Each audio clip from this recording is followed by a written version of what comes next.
Constable kitchen service, इसमें देखिए बहुत सारे कैंडिडेट्स के डाउट है कि एनएसक्यूएफ सर्टिफिकेट हमारे पास नहीं है या हमने सर्टिफिकेट किया है कोर्स, तो कोर्स हमारा जो है वो फॉर्म की डेट के बाद का है, कुछ इस तरह की बातें हैं। Sir ITBP constable kitchen service 2024 भर्ती।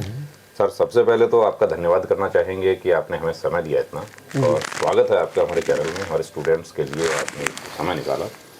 सर इस भर्ती में जो बच्चों के पास बहुत बड़ा डाउट जो है वो ये है कि उन्होंने फिजिकल कर लिया है, अब वो आगे रिटर्न की तैयारी में उनका कॉन्फिडेंस नहीं बन रहा कि एनएसक्यूएफ सर्टिफिकेट लेवल 1 का जो कोर्स है वो या तो उन्होंने अभी तक किया ही नहीं है या उनका जो कोर्स है वो फॉर्म की डेट के बाद का है।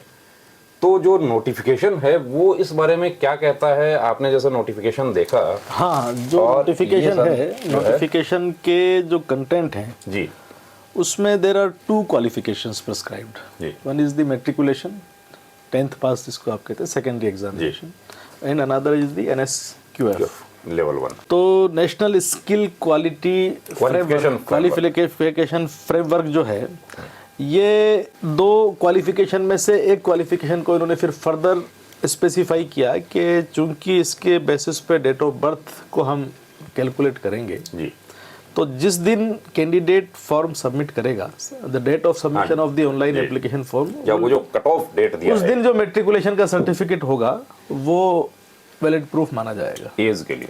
लेकिन एनएसक्यूएफ के लिए ऐसा नहीं कहा जी सर। इस पॉइंट के ऊपर उन्होंने इसको ओपन रखा है। इसका मतलब जो इंटेंशन है एम्प्लॉयर का वो ये है कि this NSQF can be acquired till the date of submission of the documents for document verification जी, यानी डॉक्यूमेंट वेरिफिकेशन जब होगा जी, उस समय बंदे के पास यदि होता है तो वो एलिजिबल माना जाना चाहिए इस विज्ञापन के अनुसार, इस एम्प्लॉयमेंट नोटिस के अनुसरण में। क्योंकि अगर इनका ये मंशा होता कि एनएसक्यूएफ भी आपको फॉर्म भरने की अंतिम दिनांक तक ही आवश्यक है तो लिख दिया जाता, जैसे 10th के बारे में लिखा है जी। जैसे बोर्ड ऑफ सेकेंडरी एजुकेशन के सर्टिफिकेट या मेट्रिकुलेशन सर्टिफिकेट के संबंध में लिखा, वैसे ही एनएसक्यूएफ के संबंध में भी लिखा जाता। ना लिखना इस बात को ही इंगित करता है कि आप इसको एक्वायर बाद में भी कर सकते हैं, और सरकार की अल्टीमेटली मंशा selection on the basis of the academic qualification ensure करके एनएसक्यूएफ को इंट्रोड्यूस करना रही है ताकि वो बाद में भी एक्वायर किया जा सके। And ultimately at the time of document verification if one is possessing that NSQF level 1 certificate then it is good enough, no prejudice is going to be caused to anybody. Sir थोड़ा सा यही बात हिंदी में बता दीजिए कि हमारे गांव वाले बच्चे जो हैं, देहात वाले, उस चीज को समझ जाएं कि एनएसक्यूएफ नहीं है उनके पास। हाँ, एनएसक्यूएफ लेवल 1 अगर आपके पास नहीं है तो विज्ञापन इसकी आपको पाबंदी नहीं करता। विज्ञापन इस मुद्दे पर बिल्कुल साइलेंट है। साइलेंट होने पर इसका बेनिफिट स्टूडेंट्स को हमेशा जाता है, क्योंकि जब हम इसका इंटरप्रिटेशन 2 तरह से करेंगे, जो लिटरल इंटरप्रिटेशन है, जब सेकेंडरी स्कूल एग्जामिनेशन या मेट्रिकुलेशन के सर्टिफिकेट के लिए तो आपने डेट प्रिस्क्राइब कर दी कि जिस दिन आप ऑनलाइन एप्लीकेशन फॉर्म सबमिट करेंगे तो उस दिन आपके पास वो सर्टिफिकेट होना चाहिए जी।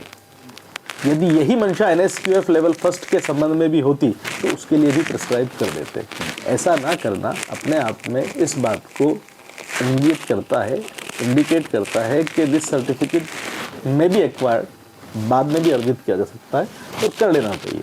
उसके बाद डॉक्यूमेंट वेरिफिकेशन के टाइम पर आपके पास ये होना चाहिए। हाँ, यदि डॉक्यूमेंट वेरिफिकेशन के समय वो नहीं होगा तो वो कैंडिडेट वो फिर निश्चित रूप से बाहर हो जाएगा, क्योंकि आप इंडेफिनेटली इसको प्रोलॉन्गेट नहीं कर सकते। डेट का जो मुद्दा है वो तो सेकेंडरी है जी। पहला मुद्दा तो है कि कोर्स होना चाहिए, कोर्स होना चाहिए, और कोर्स बंदे ने किया है। यदि वो डेट के आधार पर यदि उसको बाहर करते हैं तो हम इसको माननीय उच्च न्यायालय में चुनौती दी जा सकती है जी। हाँ ठीक सर, बहुत बहुत धन्यवाद सर आपका कि आपने समय दिया और ये डाउट हमारा क्लियर किया। जय हिंद।